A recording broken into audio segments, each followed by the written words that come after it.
Elkaphattuk. Akkor jó.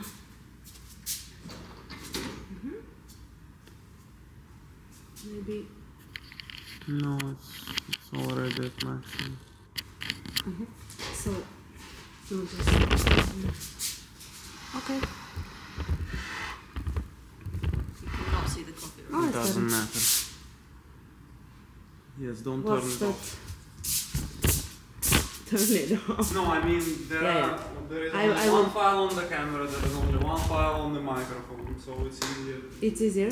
Okay, good. Okay, so, Yes, clap. yeah. Great. No, That was a nice better. Better? More.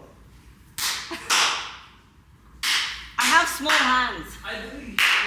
Oh, good. Thank you. That's enough. Hope it was visible. Okay, so, Eureka, it's nice to have you here. Can you quickly introduce yourself? What is your position at Bunnynet? Yeah, absolutely. Delighted to be here. So I'm Chief of Staff. I joined just 2.5 weeks ago and really eager to get stuck in. Could you share your journey so far? You started off in investment banking, is that right? Yes, I did. So out of university, I immediately went into the world of investment banking. I really believe in what finance can do for catalyzing economic growth. So I joined there.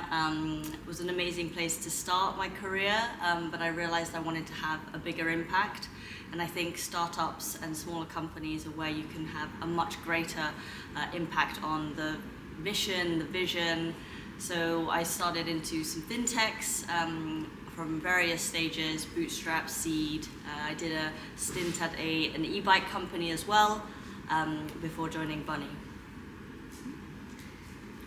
What inspired you to make the switch from investment to startups? It's a good question. I think it really came down to having that impact and being part of a team where you felt like you could really have a drive on what you wanted to achieve and see that tangible impact. In banking, the impact of your work is quite far removed from the day-to-day, whereas I think in startups you can directly see that, and that tangible vision was really driving me. Was there a particular moment or experience that made you take the leap? I think it was accumulation over my time there, and realizing that in a corporate setting you have a specific way to go about things, and there's a kind of ladder, and you follow this path. Whereas I think after spending more and more time there, I realized that I didn't want to take this kind of structured path. I wanted to take my own path. So it was more of an evolution over time. You've held roles in companies at all stages, from seed stage to post-acquisition. How do these experiences shape the way you approach leadership and strategy? That's a really good question. I think what really underpins it is adaptability. You want to create strategies and processes that are fit for purpose. It's really not a one-size-fits-all. You have to think about, what does this mean for the team that currently exists? What is the mission that we want to achieve, and what are the things that we can do to help get the company to that stage? That looks totally different for a company that's just raised seed and you're 5-10 people versus a company that's just been acquired by a listed company and you're trying to integrate different cultures. So yeah, I think for me it really means adapting, understanding the people and what drives those particular people, so that you're not just shoehorning something into it. You've been both a chief of staff and a COO. What are the biggest differences between these roles, and what excites you about the challenges of each? So yeah, they're two kind of, it's a Venn diagram, I'd say. There's definitely overlap between them, but they're slightly different. I would say that both focus on driving performance in teams and thinking about what are the processes that we can put in place to really get a team to thrive. I think a chief of staff is a bit more project-based, so your team is really the executive team and getting the top performance out of them. So thinking about our OKRs, how we structure meetings, how we can really drive that narrative, and also a bit more projects, whereas the COO, I think, is a little bit more of a business as usual. So you're overseeing maybe a bit more functional departments and thinking about how those work and driving the performance of those as well as probably the executive team. So they're slightly different, but it's definitely an overlap. What motivated you to join Bunny.net? Yeah, for me it was really the mission and how we build products. So obviously the space is quite different to what I'm used to coming from finance, but it was so clear to me that you were looking at a problem that actually existed and creating a solution kind of from that. When Dejan was describing his story to me, I was so amazed at how it was something so organic and that grew from that. And the fact that it's been going so long with that obsession of the customer, I think was something that is really inspiring. And I think also the brand, it's really playful, it's really cool, it's really innovative in a space that can be quite scary, I'd say, for non-technical people. So it seemed very approachable. And then when I met the team, everyone was so wonderful. It just felt like a no-brainer.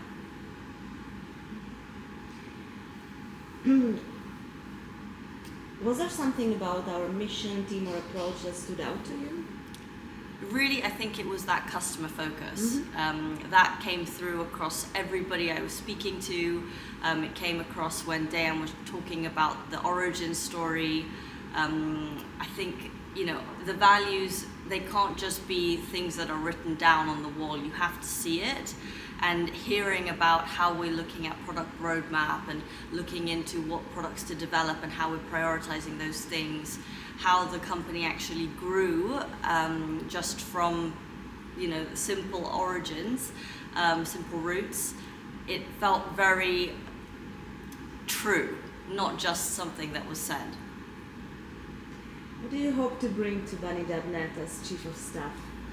I hope I can bring some organized chaos. I think when companies grow so quickly, it's easy to accrue a lot of things that just kind of spread, which is amazing. But I think being able to streamline those, bring a bit of organization, not too much that it's going to slow things down, but just enough so that people feel like they can do their best work. That's what really motivates me. So I hope I can bring a little bit of rigor, a little bit of organization, structure, so that we can really take ourselves to the next level. What are you most excited to dive into in your new role? Well, joining in December means I'm at the perfect time to look into planning. So 2025 and Q1, I think next year is going to be a huge year for us. So I think that's what really excites me right now, is just getting up to speed with all of the departments, understanding what are the areas that I can have the biggest impact. And I think my to-do list is ever growing, so I'm just trying to figure out what should I be prioritizing amidst wanting to start our planning already in earnest. At Bunny.net, we believe in keeping things fast, simple, and fun. How does that resonate with you, with your own approach to work and leadership? I really like it because it's quite refreshing. I wouldn't say that, coming from a corporate background, people definitely wouldn't describe it as fun. So I think that's a really nice way to approach work. We spend so much time with our colleagues. We should have fun while we're doing it. I think keeping things simple is always something positive. It just makes things work better if you don't have to really dig into such complex materials. If you can simplify things, it also means you're an expert in that thing. So I completely agree with that. Sorry, Michaela, what was the third one? Fast. Fast, simple, and fun. I assume we can edit this bit. Yes, Yeah. of course. And I think being fast is part of the journey. That's one of the beauties of startups and scale-ups, is that you get things done and you move quickly. And I think that's what keeps things exciting. How do you adapt to different corporate cultures, and what elements of a company culture are most important to you? Culture is an interesting one. So I'm half Japanese, half English. I grew up in Spain. I was exposed to quite a lot of internationalism growing up, and I think what that taught me was really how to be adaptable to different people and different situations. I think it's important to change my way to adapt to the company to make sure that the company can perform at the best, rather than try to get everybody to change to my way. So I'd like to think I'm a little bit of a chameleon in that sense. Tell us about your hobbies or passions. Hobbies and passions. I really like to keep active, so I do a lot of strength training. I'm also a climber. I think having movement is really important, especially when you're doing an office job. But I'm also a passionate cook. I absolutely love food, so I have bought so many different kitchen gadgets. So if you're ever interested in anything from a sous vide to a roast, I'd love to talk to you about that as well. Do you find that these hobbies influence your mindset or approach at work? I do think so, yes. I think the cooking is really about creativity and kind of working under pressure. You know, chefs and kitchens are notoriously high-pressured environments, and it's all about the timing. So I think that also helps me just manage things. But in terms of being active, I think climbing is an amazing sport because it's really about your mental and physical connection. I've never experienced something that's so flow state as that. And it's one of those things that when you're on the wall, the only thing you're thinking about is how to get up and fight the fight of falling. And I think also being open to falling and failing helps me realize that when we fail in work, it's actually an opportunity to learn, and it means that we're pushing ourselves. And I think that culture of failure is something that you need to have as a startup, because if we don't fail, we don't learn, and we're just doing the kind of standard path that I was talking about before. So yeah, I think those two things really help me at work. What are the top 3 items on your personal bucket list? Personal bucket list, yeah. I really want to go to the Great Wall of China. Most of my bucket list are actually travel items. I'd love to dive at the Great Barrier Reef. I think I want to do Everest Base Camp as well, but that one's like an asterisk. Great, thank you. Thank you so much. Thank you for having you, and we will edit this so I can give it to you for review if you would like. Perfect. Was anything a bit lumpy we need to redo, or you think it was fine? No, at all. We will cut it, in smaller pieces, put it together, and then I believe in January we will publish. But before publishing, I will handle it to you so you can correct anything. Okay. The written part, basically, the most. Okay. Cool. Great. Thank you so much. Thank you so much.